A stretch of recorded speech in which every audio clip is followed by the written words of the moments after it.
Yes, coming up, an interview with Vernell Murphy. Never say never to life journeys. You never know where they're going to take you. Right here on Matters of the Heart with me, your host, John Redmond. Stay tuned, you do not want to miss this.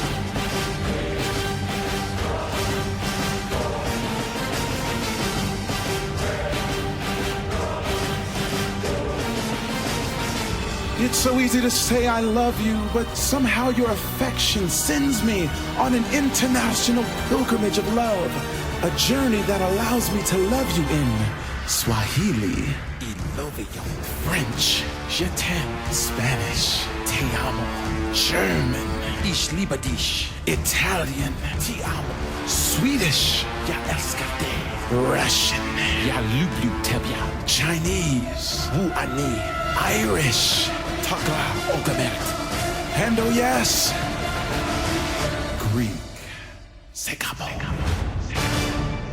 This is Matters of the Heart, and I am your host, John Redmond, and we have an exciting show waiting for you called Never Say Never with the pastor of the Issues of Life Church Ministries, Pastor Vernell Murphy.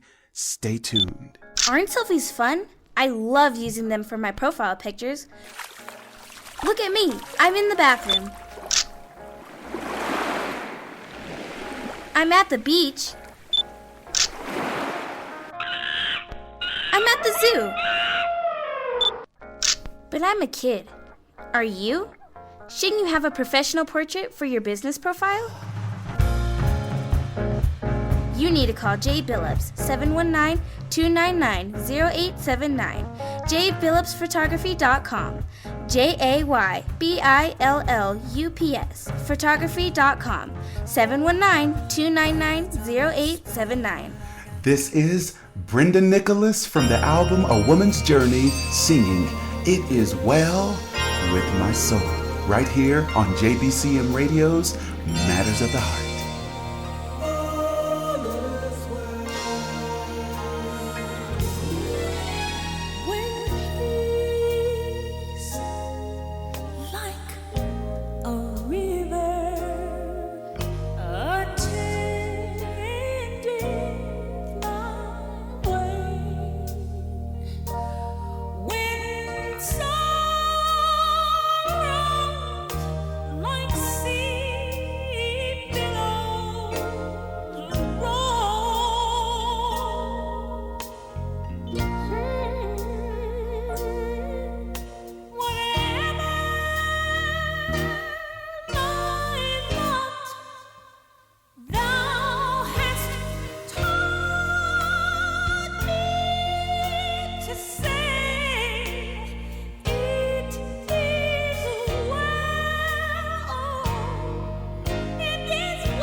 Thank you all so much for tuning in. This is Matters of the Heart right here at JBCM Radio, and I am your host, John Redmond, and what an exciting show we have for you today.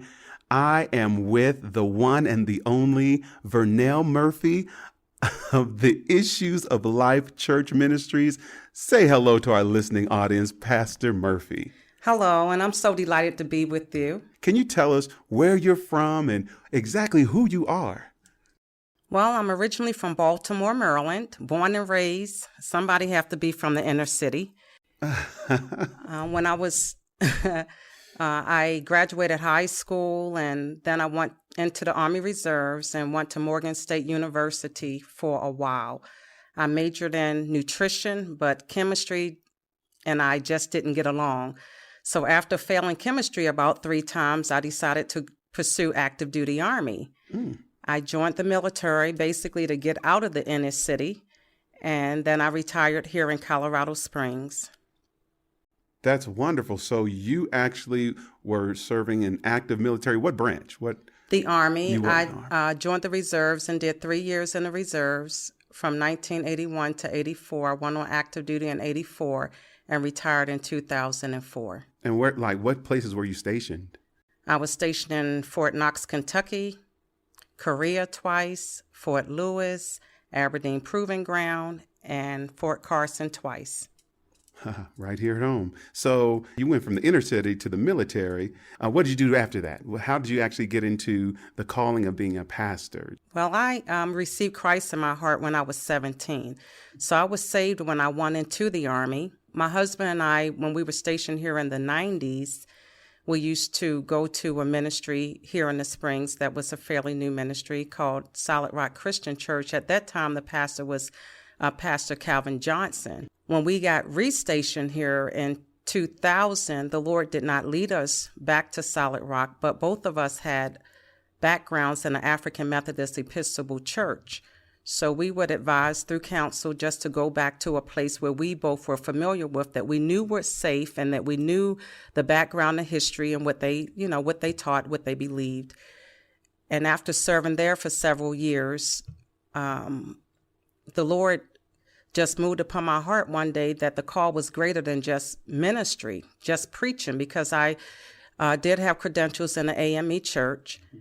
And I went to my husband and I shared that with him. I went to my oversight and I shared that with her, and she knew. I shared it with my mother. She knew. But it was like God have a sense of humor. I was the last one to really catch a grip of what God was doing in my life. From there, my husband and I were advised to do a Bible study for 1 year prior to birth in the ministry, and we did that. The Bible study was very successful. And then we were ordained and sent forth, if you will, in June of 2011 to actually start the ministry. That's beautiful. Now, you mentioned your husband. Where did you all meet, and how did that all happen? My husband and I actually met at a military school. Back then it was called BNOC, Basic Non-Commissioned Officer Course. And we met there in Maryland. And then about a year and a half later, we got married. So I was attracted to him because, for one, he was a gentleman. I never had anybody to open car doors. Oh, that kind of gentleman. Yeah, that type of gentleman. He was very respectful. Well, let me back up a minute. Both of us had been divorced, and both of us were going through newly divorced relationships. And I remember when I was going through my ordeal, I was in my living room at Fort Lewis, and I was praying, and I said, God, I love being married. All I want is somebody that would love me unconditionally and that would respect me. Mm-hmm. And I met Audie. And to this day, 23 years later, it's been the same. Unconditional love, googly eyes, respect, still open doors at 23 years later. So it wasn't just a facade to get me, as sometimes we know that each one of us do, male and female. Come on now. But he stayed true. And that really attracted me. And that was the answer to prayer, because I didn't ask God for a preacher. I didn't ask God for a superhero. I didn't ask God for anything except I wanted unconditional love and respect. And that's what God gave me. Plus, I have more. And 23 years of marriage, who can even say that these days? That's a great feat in itself. Now, children, do you have any children? We do. I have two that came with my marriage package. Okay. He has one that came with our marriage package, and then we have one together. So total, we have 4 children, and we have 5 grandchildren. Oh, you're a grandma too. This is great. This is great. Now let me get personal. So did it ever come to a time where you felt like walking away from your husband or your ministry or your job or your God, being a minister? You guys don't want to go anywhere because this is what's coming up next. I hope he get hit by a Mack truck and don't come back home. That's so honest.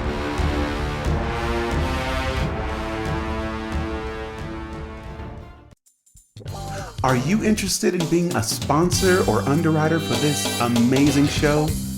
Then call 719-299-0879. That's 719-299-0879 and ask for Jay. Hello everyone, I'm Amira Griffin. You're listening to JBCM Radio. You can learn more about us at jbcmradio.com. We are here to inspire you to embrace your creativity.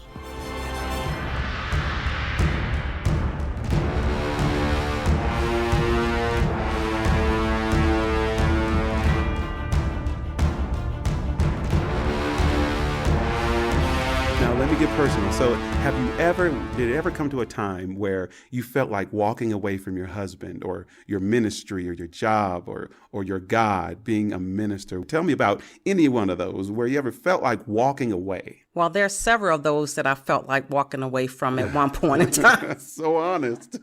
But we'll start with the first one that you asked me, and that was my husband. Okay. When we were newly married, I believe we may have been married 2 or 3 years at best.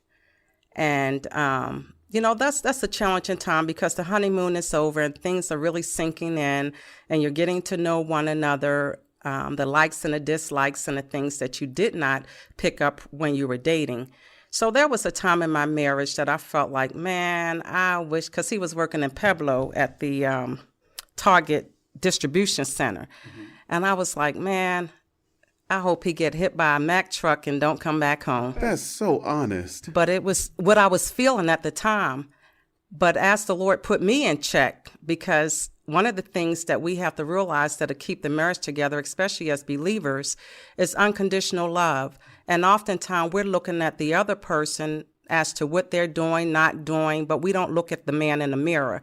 And so God had to check me and teach me how to love unconditionally. And that's so important because I don't believe any of us really get a course on marriage 101, how to be a good wife 101, how to be a good husband 101. And it's important that as we tune in with the Lord, especially again as being believers, that we do things God's way. What Audie and I both have found out that when we literally obey the word of God, things work. God's principles work. They are true. We just have to be willing to apply them to our lives. So after God checked me, that was never, ever again a thought. I love him. I adore him. I would tell him all the time, baby, I don't know what I would do without you. And he would say, you'll figure it out. But But that was one of the times, just because when we're going through challenging moments in our life, it's so much easier to escape it than to go through it. Right. And there were some things that I just needed to go through and stop looking for a way out, but just go through it. And I'm so glad I did, because the rewards has been so great. They've been awesome, been really, really great.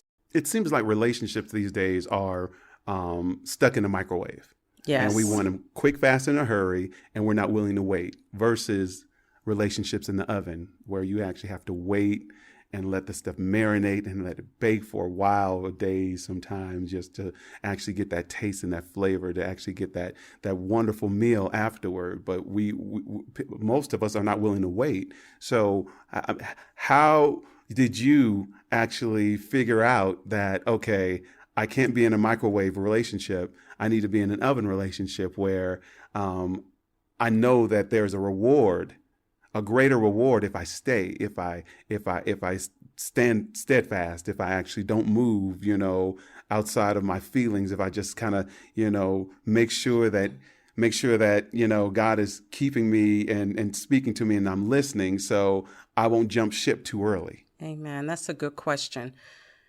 First of all, through godly counsel, because during those times where I asked myself if I made the right choice or the right decision, and I'm sure my husband did too, I had to go through godly counsel. I sought out counsel. I sought out people who could speak honestly into my life and not just quote me because I was in my feelings or my emotions, but really to check me. And that was the key point. Through that godly counsel and prayer, because I honestly love the Lord and really want to be all that God want me to be. So it took prayer where I asked God to show me. God, show me show me my faults, teach me how to be the wife that he needs me to be, because every man is different. It's not a one size fit all package. So you can't say because this man needs this, your husband needs this. We're all different. So we have to learn how to cater and minister and be the helper to whomever we are united with. So through those prayers, the Lord really literally taught me how to be the wife that my husband needed me to be. And I had to submit myself to that. There were times where I would feel the Lord telling me to do small things like just go downstairs and sit with them. Just go downstairs and give him a hug. And so as God was transitioning me, it shocked him because I would just go and love on him or hug him. And he would be like, what's that for? And I'm like, I just want to hug you. But because he was not receiving this prior to, and the Lord was doing a transformation, it even shocked him at times. So as I listened to that still small voice and direction of the Lord, the transition first started within me. And through there, and my husband was able to trust the realness that was in me, because men need to be able to trust us. And once they're wounded, they're not going to trust you. So I had to rebuild that trust again, where he felt safe enough to be transparent with me, to share his inner secrets, to share his hurts, to share his pains. But so many of us women, we can lash out with this tongue that is untamable. And when we say things, we can't take it back. I like to give an example. We were stationed in Maryland, and I was going through drill sergeant school. And my husband has always been affectionate, like to hug, like to hold my hands, look into my eyes, tell me how much he loved me and need me. Well, I was wounded, so I didn't know how to receive that. When he would come up, I could be cooking, and he would come behind me and embrace me, and I would be like, your words are move. Because again, I did not know how to receive that because I had been wounded. I never had a man that loved me like that or wanted to embrace me, or I just never had it. So one day he looked at me and he said, you know what? I love you and I need you. Now, remember, I was wounded. I turned around and looked at him and said, I don't need you. I'm with you because I want to be with you. Oh my goodness.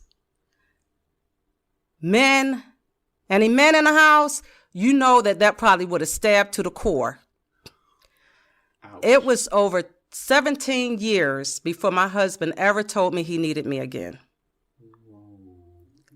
I did not realize at that time how deep that stabbed him. But because he was willing to entrust me with his emotions and feelings, and I was too stupid to realize that at that time, I never got that response again. It took over 17 years. It didn't matter how much I apologized. It didn't matter how much I said I was sorry. It didn't matter how much I said I love you. It didn't matter how much I told him I needed him. It was not reciprocated again for a very, very, very long time, because it really stabbed him to the core. So we have to learn how to not get into our emotions, our feelings, carry over that hurt from past relationships into new relationships if we want our relationships to be healthy. Never Say Never with Vernell Murphy. We'll be right back. OMG, did you all hear what she just said? Okay, recap. I turned around and looked at him and said, I don't need you. I'm with you because I want to be with you. Oh my goodness. Hey friends, this is John Redmond, and guess what? Matters of the Heart radio show is now on Facebook. Yes, post your comments, share your pictures, like us, or even contact us, because you know what? We want to hear what you have to say.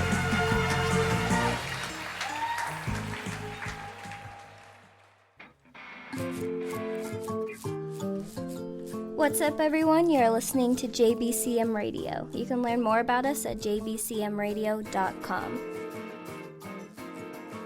We are here expanding the appreciation of creativity in all forms.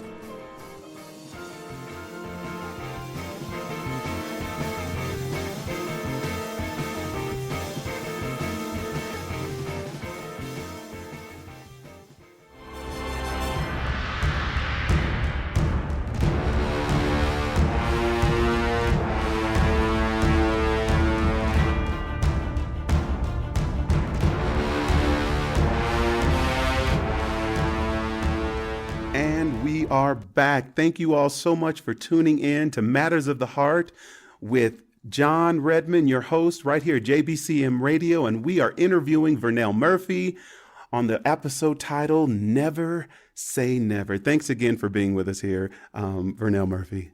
My pleasure. All right, so let's talk about, you are a pastor. Let's talk about female pastors in the ministry.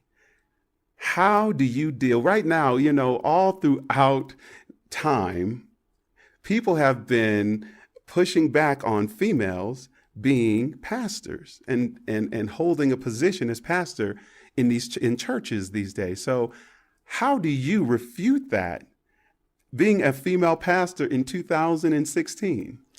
First of all, John, I don't refute it. I'm very secure in what I know that God has called me to do.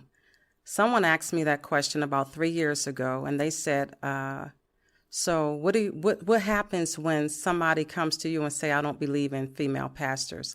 I told that person that that's not my issue. That's their issue. Whether they believe or don't believe, that is not my issue. My issue is doing the work in which I believe God has called me to do. Now, throughout the Bible, all in Acts and other places, it talked about the women coming alongside and they being the ones that taught even the Apostle Paul with Aquila and Priscilla and other women that came along and were instrumental in the ministry. Even Paul had told them and had mentioned to his followers of Timothy and some of the other ones that followed them, how the women were instrumental in the ministry and don't forget them and how they helped. Therefore, with my call personally, I just be who I am. I don't try to push myself up, boast myself up. I'm pastor, I'm apostle, no, I don't even do titles. My mother named me Vernell. She didn't name me apostle. She didn't name me pastor. She didn't name me evangelist. Those are titles. That's not my name. So I'm really cautious about, even as I go into the community and introducing myself as to who I am. I don't dress up to try to look a certain way. And I think because of my character and the way that I carry myself, that sometimes I'm not looked at or recognized or whatever. But God say that your gifts will make room for you. Also, as you humble yourself, he does the exalting. So for me, it's just my focus is obeying God, doing what he called me to do, being a wife to my husband, because sometimes females feel like, oh, God called me to pastor so I can leave the food on the stove. No, our first call is still to your husband. I could not do what I do if my husband was not in agreement with me doing this. So I focus on keeping the divine order of God in my life and in my family. My husband totally support the call that's on my life. When I'm doing the work of God, yes, it's Pastor Vernell. When I get home, I'm wife, I'm mother, I'm grandmother, and I enjoy it. I thank God for just keeping me in a position where I know and recognize the differences in the call in which he's given me. And I just continue to go on and bless the Lord and do what he's called me to do. If God move upon a male's heart to allow me to come and minister at his church, of course, I'm going to esteem him, recognize him as the angel of his house. I do not usurp male authority. I totally love men. I totally respect the man of God. And I think because they recognize that it leases the fear or anything that so many men had to have with women. It's when we could still honor them, recognize them, be humble to them, and not try to make ourselves or force ourselves on them to say, this is what God has called me to do. We don't have to do any of that. Just walk in it. Just walk in it. Just be.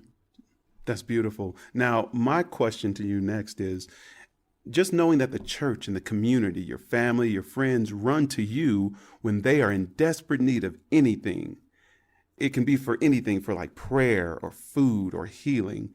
The question is, you being a pastor, who do you run to when you're in desperate need? The first thing I do is ask the Lord who to go to. You can't share everything with everybody. And then I have some confidence in my life that God has placed there. One being my mother, one being my overseer and my mentor, Reverend Harriet Dennis. Of course, I talk to my husband. And so there are several people in my life that God has placed there that I could go to. I even have some close pastor friends that we can just talk and be real with, because pastors need pastors. We understand each other. We understand the call. We understand the challenges. And so God has been good and been faithful. So I go and share with those that God has placed in my life that I know that are confidants. When we come back, we're going to talk to Vernell Murphy about a tragic and painful moment that happened to her in her life. We'll be right back.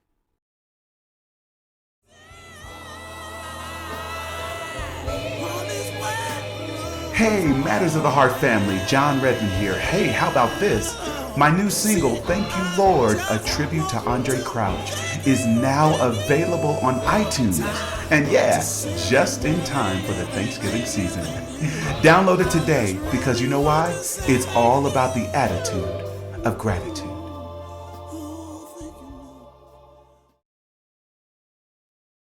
Thank you guys so much for staying with us and tuning in to this episode of Matters of the Heart.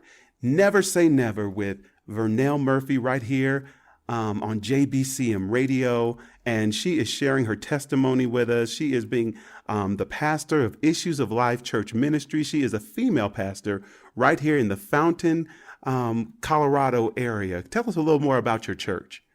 Well, we started out in 2011, and it was birthed with myself, my husband, and my son. And it was just the three of us. And initially we were using a local church here in the Springs, down in the Security Widefield area. And the church is a Southern Baptist church. So we used that church for a whole year, and they allowed us to pay what we could pay because we were a church plant. After about a year, the pastor had a meeting with my husband and I and asked who was the pastor, because apparently some of his members had approached him about me being a female pastor. My husband told him that my wife is the pastor. You know, I'm an elder, I'm a licensed clergy, but my wife is the pastor. He said to us that he did not believe that women should have authority over a man. My husband told him, my wife does not have authority over me. But we had both shared with him this was just a call in which God had over my life. From there, the Lord had opened up a door for us to use the Security Church of the Nazarenes building, and we've been there for the last almost 4 years. And so they leased out space to us at the Security Church of the Nazarene. And that's 800 Hackberry Drive, 80911 is the zip code. And it's right by the community center behind Widefield High School. And when are your service times? Our service time is on Sunday mornings at 10 a.m., and we have Bible study every Thursday evening from 6 to 7:15. We have prayer on Saturday mornings at 10 o'clock, and that runs from like 10 to 11 o'clock, which is intercessory prayer. That's beautiful. That's beautiful. And I have been to your church, and I love it every time I go. So thank you so much for sharing your ministry with us. Now, we want you to dig right now, and we want you to think back to one tragic or painful moment that you've experienced that you want to tell our listening audience about and how you actually got through it. Well, you said one, and of course I have several. So I believe the one that I want to share today deals with depression. As I was growing up as a child in the 70s, Black people didn't get depressed. If they did, we didn't know it. Especially in the inner city, we dealt with things. You know, we dealt with a lot of things. You dealt with inequality, some of the things that people still deal with today. We dealt with racism. We dealt with poverty. We dealt with a lot of things. And so even if depression existed, we didn't know that it was called depression. So we would see people laying on the couch on TV sitcoms like The Jeffersons and things of that nature. And we thought that depression was just for white people to sit on a couch when somebody talking to them with a pad in their hand and they charging a lot of money. So we would make fun of it. When the war broke out in 2003, I was left behind to take care of everyone that was in the rear because I had been in a car accident and I couldn't deploy.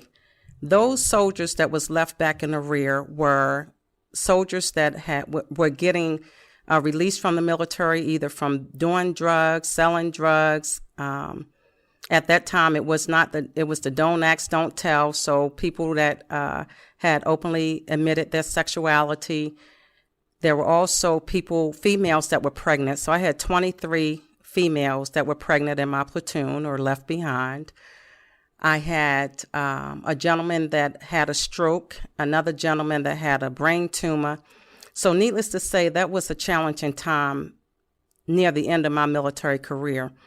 As the war continued and soldiers began to lose their life, there were several memorial services that we had to go through. We had to meet the family members, go through their apartments, through their things.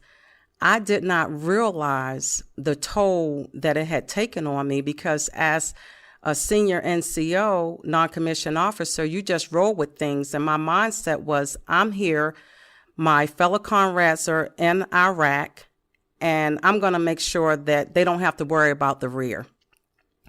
Well, it came a time that I had gone to one of the memorial services, and after that, it just broke me down. And I didn't, again, realize what was going on because I had never been diagnosed with depression or anything before. But it was during that period that I realized that if my husband would ask me to make a sandwich, I would cry. If I watched the news with soldiers being blown up because not having a proper gear or armor vehicles, I would cry. And so it was like this automatic response of just sadness of everything, a loss of motivation. One day I kept going to the doctor and I said, look, something is wrong and I don't know what's going on. The doctors could never find anything. Of course, they would do their regular workup and their blood tests and all of this. And one day I went and she had me to fill out this questionnaire. And by filling out the questionnaire, she came back and she said, I think I know what's wrong with you. And I said, what? All excited, like, yeah, somebody finally know what's wrong.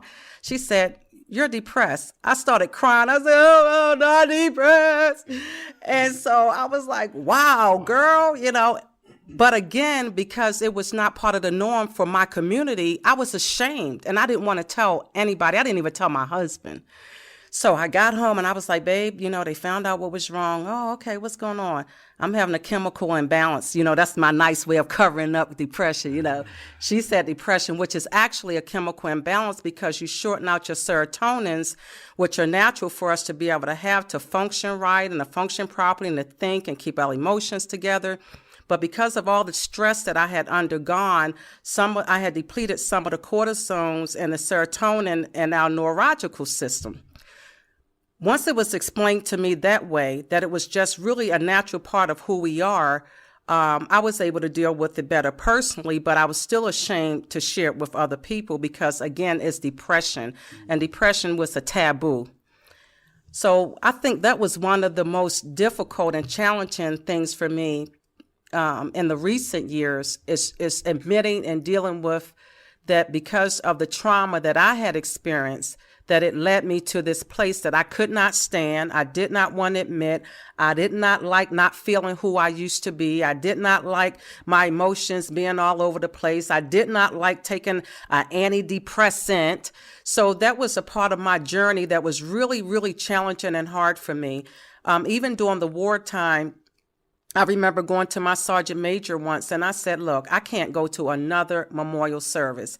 It had just gotten to me that bad that I just couldn't stand to hear another tap being played. I couldn't stand to see another pair of boots sitting up there with the dog tags around it and the flag and knowing that the soldier was dead and you calling out their name 3 times and then hearing taps. I could not stand to sit behind the family members and hear them crying. I couldn't stand to watch the clips that they would play of how the family member used to be when they were here. It just really took a toll on me mentally, emotionally, spiritually. That was one of the most challenging things that I ever had to experience, even to the point that after I had retired, I remember going on Fort Carson once, and when I was leaving the gate from the PX, I heard taps. By the time I got out the gate, I had to pull my car over and I just had a meltdown. Well, I called my mother, who is a strength, an excellent listener, and I was explaining to her what was going on. And my mother just did a redirection like therapists do, where she started redirecting me and said, well, Vernell, what's going on? How you feeling? How did things go? So she just kind of re-questioned me and redirected me while I kind of pulled it together. And she talked me through it until I was able to get home. So I thank God for people that walk in wisdom and that was there for me. That was a very difficult time, not just for me, but for my family. My daughter Eva tells me that I was all over the place. 1 minute I'm happy, 1 minute I'm sad, 1 minute. And to go along with the emotional upset, I had a hysterectomy that year. So just imagine, ladies, our emotions all over the place. And then you're going through post-trauma at the same time. Yes, I was a wreck. But what brought me through was the grace of God. I have to say it. When a unit came back, some of the other NCOs would be like, Sergeant Murphy, how did you make it? And I said, it was the Lord. How did you go through it? It was God. It was not me. It was me getting there early in the morning, sitting in my car and praying and say, God, just carry me through this day. Because every day it was something different. I had a soldier that pulled out a knife at somebody at mental health. I had those 23 pregnant soldiers that I either had to transition out the Army or after their 40 days was up, put them on a bus knowing that they have a 2-month-old baby back. And I'm a mother. So it was a lot of things going on at that time that I never thought that I would experience. There are people right now listening to this radio interview, and to that person who is suffering with depression, who is sitting on the side of the road in tears, or sitting at home about to end it all, thinking they can't make it, what would you say to them right now?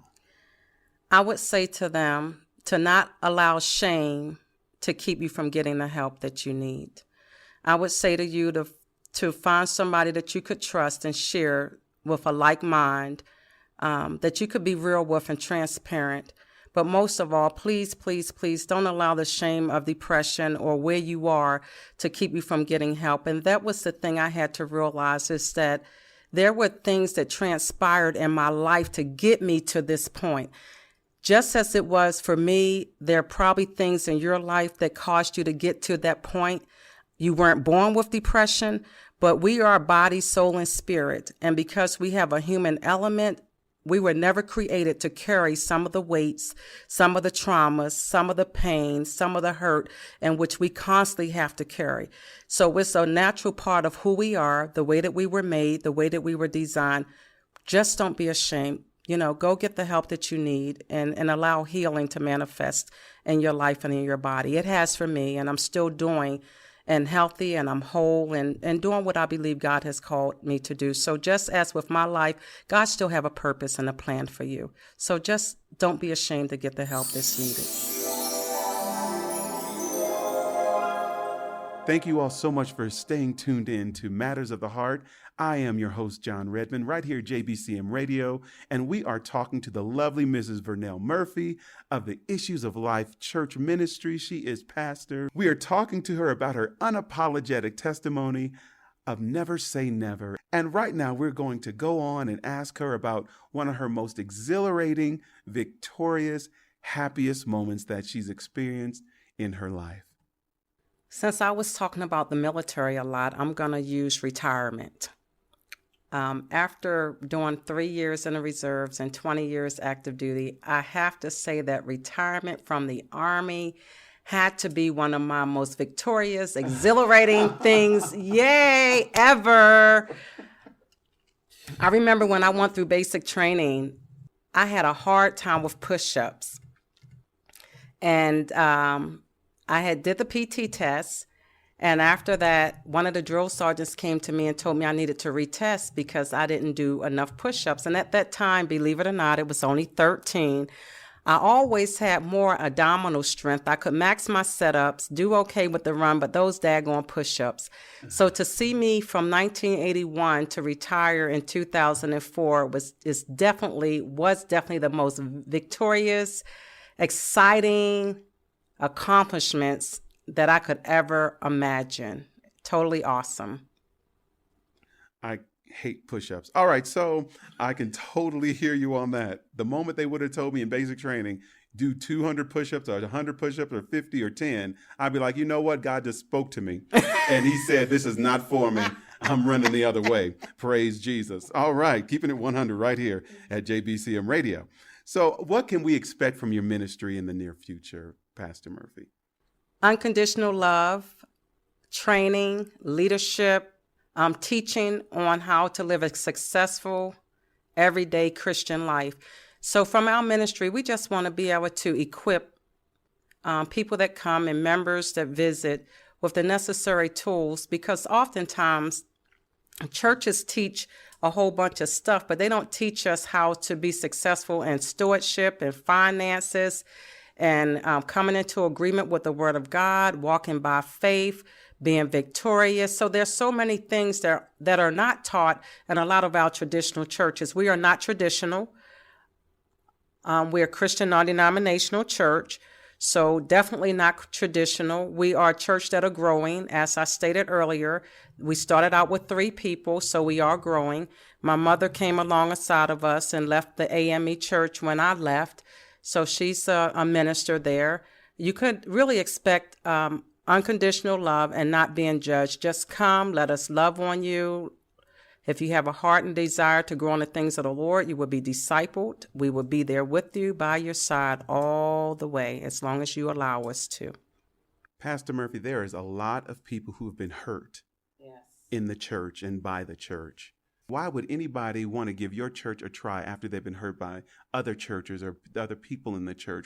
What's so different about your church that would make them want to actually start attending Issues of Life Church Ministries with Pastor Vernell? What's different about Issues of Life Church Ministries is to be real enough to deal with the hurt and the issues, to be willing to talk to you and mentor you one-on-one, to get to the root of it. All of us have been hurt before, but we have to realize that Jesus is the ultimate healer. I think that oftentimes people get hurt because of false expectations and not having a real relationship with our Lord and Savior Jesus Christ, because even Jesus got hurt. So it's a part of life. It's a part of who we are, but we have to learn how to grow through it and not allow our emotions and to keep us from becoming all that God wants us to be. So we have to be able to grow to the point that we realize that there's a greater call on our life, that we're going to have tests, trials, and tribulations. We will disciple you through that so that you will be able to stand and not be so easy to give up and to quit. We would encourage you to develop a prayer life. So even if it's a point where you feel like the Lord is transitioning you to a different ministry or different area, that you could be equipped enough to be able to go and to stand and not give up on God and not give up on the call in which God has for your life. That's beautiful. How can our listeners get in contact with your ministry or with you? You can contact us through our church office phone number, which is 719-465-3496.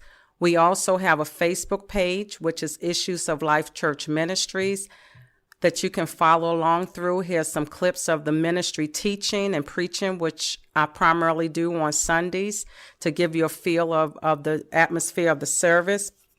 You can also mail us, if you so desire, at 800 Hackberry Drive, 80911, or you can email us at IOLCMCOS, which stands for Issues of Life Church Ministries, Colorado Springs, at gmail.com. And you gave us the address again one more time. And what city was that in? The address is 800 Hackberry Drive, Colorado Springs, Colorado, 80911. We just want to say thank you again so much for bearing your heart and giving us your testimony here at JBCM Radio, Matters of the Heart. You've been listening to Vernell Murphy and her unapologetic testimony of this episode titled Never Say Never. We'll be right back. Honey, what are you doing on the ladder? This light keeps burning out, and I'm going to try to fix it. I think it's the wire. Just call American Electrician. They have the same day service. 719-520-9999. See? I told you to call American Electrician. What's the number? American Electrician, 719-520-9999. This is Linda Pearl, and I hope you, like me, keep listening to JBCM Radio.